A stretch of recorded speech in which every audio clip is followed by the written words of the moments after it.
Hello! అందరికీ నమస్కారం. పవన్ కళ్యాణ్ గురించి మాట్లాడి నాకు గూడా అండి విసుగొస్తుంది.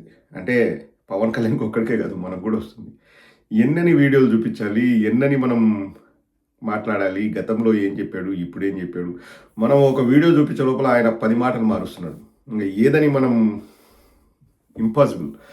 మామూలుగా కొసమెరుపని చూపిస్తాను. ఈరోజు స్టార్టింగే ఒక వీడియో చూపించి అక్కడి నుంచి మన ప్రయాణం మొదలు పెడదాం. ఒకసారి చూడండి. నేను రాజకీయాల్లో మీకోసం రాలా. ఏడుస్తున్న సుగాలి ప్రీతి తల్లి కోసం వచ్చాను. సుగాలి ప్రీతి తల్లిగారి కోసం నేను రాజకీయాల్లోకి వచ్చాను. వారి కన్నీళ్లు తుడవడానికి నేను రాజకీయాల్లోకి వచ్చాను. వాళ్ళ కష్టాలు తీర్చడానికి నేను రాజకీయాల్లోకి వచ్చానని ఎలక్షన్స్ ముందు చెప్పాను. ఇంకా కులాల గురించి, మతాల గురించి ఎన్నిసార్లు, ఎన్ని రకాలుగా ప్లేట్లు మార్చాడో మనం చూస్తూనే ఉన్నాం. కులభావం పెంచుకోండి అని చెప్పింది ఆయనే. నిన్న ఒక భయంకరమైన సత్యం చెప్తున్నాను మీకు. 12 ఏళ్ళు మనసులో, కడుపులో దాచుకున్న విషయాన్ని ఈరోజు చెప్తున్నాను. నేను కుల రాజకీయం చేయడానికి రాజకీయాల్లోకి రాలేదు. నా పక్కన నాదెండ్ల మనోహర్ గారు ఉంటే సరిపోతుంది. మీరు ఉంటే ఉండండి, లేకపోతే లేదు. కుల పెద్దలకే చెప్తున్నాను. మీరు కావాలంటే సొంతంగా ఒక ముఖ్యమంత్రి అభ్యర్థిని మీలో మీరే ఎన్నుకొని మీరు గెలవండి, ముఖ్యమంత్రి కండి. నేను కూడా అభినందనలు తెలియజేస్తాను. ఇంకంతకంటే నేను చెప్పాల్సిన అవసరం లేదు. జేడి లక్ష్మీనారాయణ గారు వచ్చారు, పోయారు. తోట చంద్రశేఖర్ గారు వచ్చారు, పోయారు. వాళ్ళు వచ్చారు, పోయారు. వీళ్ళు వచ్చారు, పోయారు అని చెప్తూ ఇంకా నాకు కులంతో పని లేదు అని కరాఖండిగా చెప్పాడు. అంటే అది ఈ రోజు వరకు అది ఉంటుంది. రేపు వచ్చేసి మళ్ళీ కులభావం పెంచుకోండి కానీ ఆశ్చర్యపోవాల్సిన అవసరం లేదు. ఒకసారి పవన్ కళ్యాణ్ మనస్తత్వాన్ని మనం ఆలోచిస్తే రెండు విషయాల్ని ఇక్కడ మనం ప్రస్తావిస్తే మొత్తం తెలిసిపోద్దండి. ఇంతకుముందు చిరంజీవి గారి చిన్న కుమార్తె ప్రేమించి వివాహం చేసుకుంది. ఆ వివాహం చేసుకున్నప్పుడు మీడియా వాళ్ళు, మరి ముఖ్యంగా నాకు బాగా గుర్తుండండి, TV9 అప్పుడు ఉండింది. TV9 వాళ్ళు దాన్ని ప్రముఖంగా ప్రసారం చేశారు. అది తప్పు. నన్ను అడిగితే అది తప్పండి, చేయకూడదు. సో పవన్ కళ్యాణ్ గారు ఆ సందర్భంగా తన దగ్గరున్న గన్ను తీసుకెళ్ళి పోలీసులకు సరెండర్ చేశాడు.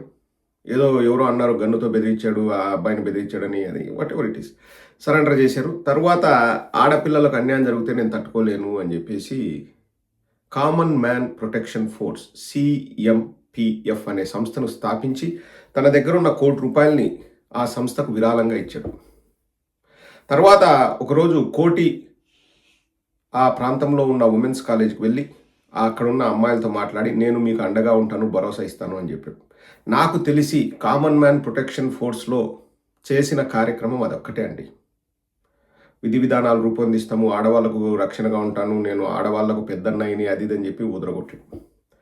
తర్వాత కోటి ఉమెన్స్ కాలేజ్కి వెళ్ళి వాళ్ళతో మాట్లాడారు అక్కడ పిల్లలతో 2007 ఆ సందర్భంలో.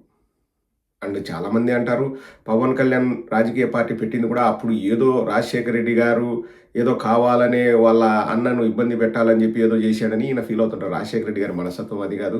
రాజశేఖర రెడ్డి గారు అటువంటి పర్సనల్ విషయాల్ని రాజకీయాలకు వాడుకుందామని ఏ రోజు కూడా ఆలోచించరు. బాలకృష్ణ గారి కాల్పుల విషయంలోనే రాజశేఖర రెడ్డి గారు ఏం చేశారో అందరికీ తెలుసు. అసలు అటువంటి వాటి జోలికి రాజశేఖర రెడ్డి గారు వెళ్ళరు. కానీ అది పవన్ కళ్యాణ్ గారి ఆలోచన విధానం. ఇంకా దానికి ఎవరేం చేయగలరండి. సో అప్పటి నుంచి ఏందో చెప్తారు.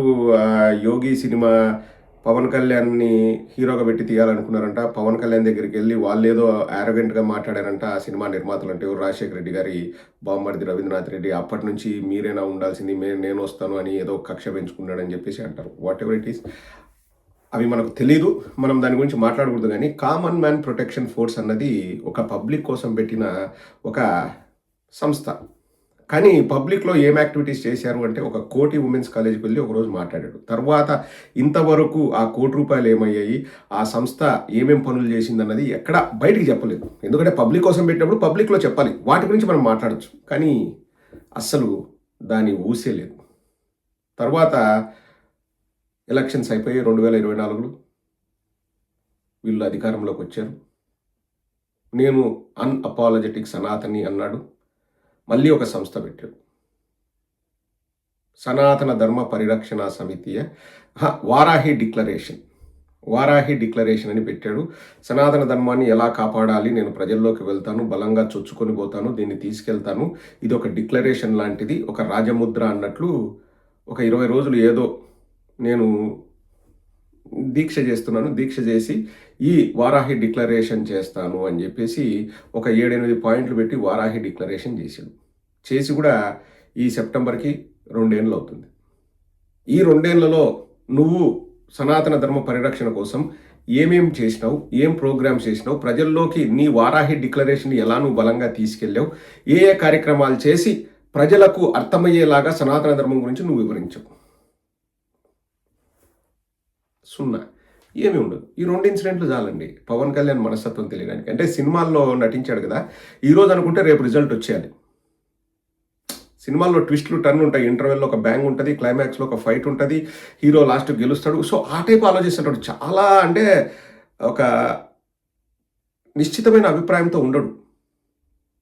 మారుస్తూనే పోతుంటాడు, మాటలు మారుస్తూనే పోతుంటాడు. నిన్న మళ్ళీ మాట్లాడాడు, 30,000 మంది అమ్మాయిలు మిస్ అయ్యారు, అది పార్లమెంటు సాక్షిగా హోంశాఖ వాళ్ళు చెప్పారు కదా, నేను తప్పు అంటున్నారు నేను చెప్పిండేది, దానిపైన ఏదో చర్చ జరుగుతున్నారంటే బండి సంజయ్ గారు పార్లమెంటు సాక్షిగా ఏం చెప్పారు? 44,500 మంది ఎంత మిస్ అయితే 44,100 మందిని ట్రేస్ చేశారు 2019 నుంచి 23 వరకు అని బండి సంజయ్ గారే చెప్పారు.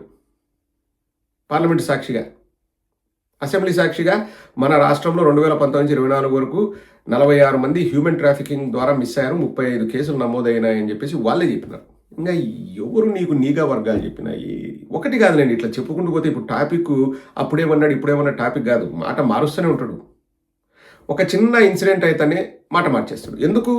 మొన్న ప్రెస్ మీట్ పెట్టినప్పుడు చాలామంది ఏమన్నారు, తెలుగుదేశం మీద అసహనం వ్యక్తం చేస్తున్నట్లున్నాడు, అట్లా కనిపిస్తుంది, తెలుగుదేశం వాళ్ళు ఏమైనా ఇబ్బంది పెడుతున్నారా, దూరం అవుతున్నారా అన్నాడు. నిన్న వచ్చేసి కుండ బద్దలు కొట్టాడు. ఇంకా అసలు నాకు కులభావం లేదు, కాపు కులాస్తులందరికీ చెప్తున్నాను, నేను మీకోసం పార్టీ పెట్టలేదు, మీరు వెళ్ళిపోండి, నాకు నాదెండ్ల మనోహర్ ఉంటే చాలు అని. మళ్ళీ ఏం జరిగిందో, ఒక రాత్రిలో ఏం జరిగిందో వచ్చేసి ఏదో ఒకటి మాట్లాడతాడు. ఉద్దేశాలు కరెక్ట్గానే ఉండొచ్చు.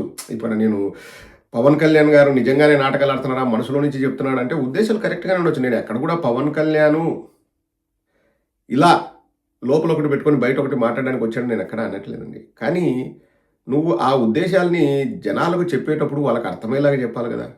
నీ ఇష్టం వచ్చినట్టు నువ్వు ఈరోజు నాకు ఇది అనిపించింది చెప్పేస్తాను అంటే ఇంకా సిద్ధాంతాలు అనేవి ఎక్కడ ఏడుస్తాయి? సిద్ధాంతపరంగా నువ్వు ఏమి ప్రజలకు చెప్పగలవు? ప్రజలు నిన్ను ఎట్లా విశ్వసిస్తారు? టోటల్గా క్రెడిబిలిటీ మొత్తం దెబ్బ తీసుకుంటున్నాడండి పవన్ కళ్యాణ్. అసలు వాళ్ళ జన సైనికులే వాళ్ళు వస్తారు, మీకు కులభావన పెంచుకోండి అంటే క్లాప్స్ కొడతారు, నాకు కులాలతో పని లేదు అంటే క్లాప్స్ కొడతారు. వాళ్ళు ఎందుకు క్లాప్స్ కొడతారు నాకు అర్థం కాదు. కూర్చొని వాళ్ళ నిజంగా వాళ్ళ ఓపిక ఇవ్వచ్చు, ప్రతిదానికి క్లాప్స్ కొడతారు. నన్ను మీరు 2 స్థానాల్లో ఓడించారు కదంటే క్లాప్స్ కొడతారు. దాని గురించి కూడా నాకు కులభావం లేదు అంటాడు. మరి కులాలే గెలిపిస్తే నేను భీమవరం గాజువాకలో గెలవాలి కదా అంటే తెలిసే పోటీ చేశారు కదా. భీమవరం గాజువాకలో కాపు కులస్తులు ఎక్కువ ఉంటారని తెలిసే పోటీ చేశారు కదా. ఇప్పుడు పిఠాపురమే ఎందుకు ఎంచుకున్నావు? నీ సొంతూరు కాదు, ఎందుకు ఎంచుకున్నావు? కాపులు ఎక్కువ ఉంటారనే కదా. ఇంకా నేను కుల రాజకీయాలు చేయను అంటాడు.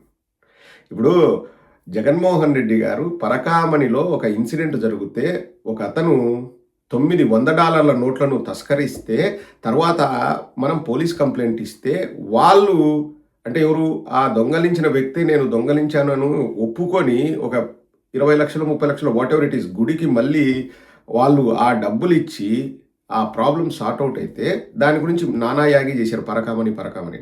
జగన్మోహన్ రెడ్డి గారు ఏమన్నారంటే ఏముందబ్బా $900 నోటు తీసుకున్నాడంట, ఇంకొక గుడిలో ఇట్లా జరిగినా మనం ఏం చేయగలము, మేమే కొత్త సీసీటీవీలు పెట్టినాము, అలా మేము సీసీటీవీలు అమర్చడం వల్లనే అతను దొరికాడు, పోలీస్ స్టేషన్కి అప్పగించాము, ఇంతకంటే ఏం చేస్తాం అబ్బా, దాని గురించి ఎందుకు ఇంత గోల చేస్తున్నారంటే మీకు చిన్న విషయం కావచ్చు, అదే మీ మతంలో అయితే ఇట్లా జరుగుతుందా, మీ మతంలో చిన్న విషయం కావచ్చు, మా మతంలో పెద్ద విషయము, మా మతంలో మేము తట్టుకోలేము అని చెప్పేసి మత రాజకీయాలు చేశాడు ఆ విషయం పైన.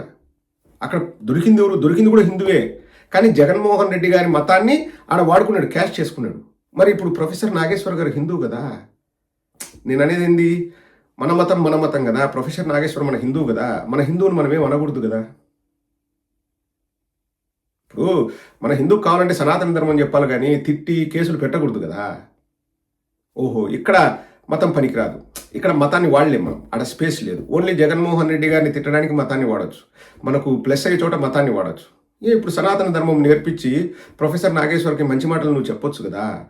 ఇంతగా మీ వాళ్ళందరూ ఆయనకు పేరు పెట్టి పులిహోర ప్రొఫెసర్ అని పేరు పెట్టి ఆయన్ను బద్నాం చేసి డబ్బులు కమ్ముడుపోతాడు, పేటీఎం కుక్క అది ఇదని ఇంత తిట్టాల్సిన అవసరమే ఉంది.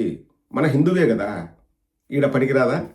ఈడ హిందూ కార్డు పనికిరాదు, కులం కార్డు పనికిరాదు, మనల్ని తిట్టాడు, మనం తిట్టాలా, వాడు ఎవడైనా సరే. ఆడ మాత్రం జగన్మోహన్ రెడ్డి గారు ఒక హిందువు గుడిలో అపచారం చేస్తే అతనిపైన కేసు పెట్టి అతనికి శిక్ష పడేలాగా చూసి అక్కడితో ఆగిపోయిందబ్బా. ఎందుకు దాన్ని పెద్ద చేస్తారంటే మతం ప్రస్తావన తీసుకొస్తాడు పవన్ కళ్యాణ్. వాళ్ళ కులంలో వాళ్ళ మతంలో చెల్లుబాటు అవుతుందేమో, మా మతంలో చెల్లుబాటు కాదు, ఐఎమ్ అన్అపాలజెటిక్ సనాతని, హిందూ పరిరక్షకుని నేను. ఇటువంటి మనస్తత్వం గల వ్యక్తిని మనం ఏం చెప్పుకోవాలి. ఇప్పుడు నేను మాట్లాడిన ప్రతి మాట అండి ఆయన మాట్లాడినటివి. మనం ఏది కొత్తగా సృష్టించి ఆయన మీద మనం ఆపాదించట్లేదు, ఆయన పైన మనం బురద చల్లట్లేదు. CMPF common man protection force Varahi declaration, వీటి 2 పరిస్థితులు ఏంటో పవన్ కళ్యాణ్ గారు చెప్తే వినాలని నాకు కూడా ఉంది. Thank you.